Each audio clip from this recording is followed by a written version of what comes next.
Hello বন্ধুরা, সবাইকে জানাই শুভ দুপুর।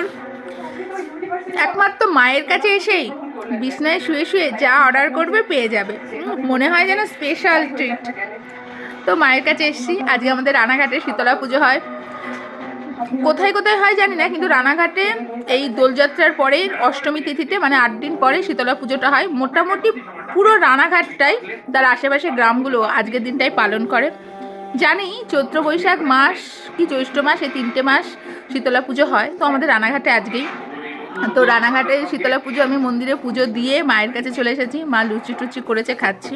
শীতলা পুজোর দিন অনেকে পান্তা খায়, কিন্তু আমার মারা লুচি খায়, তা আমি লুচিই খাচ্ছি। তো সবাইকে জানাই শীতলা পুজোর শুভেচ্ছা।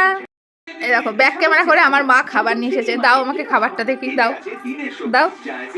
এই দেখো, বিছনায় বসে বসে কি কি খাবার পেয়ে যাচ্ছি: চাটনি, ছোলার ডাল, লুচি, আলুর দম।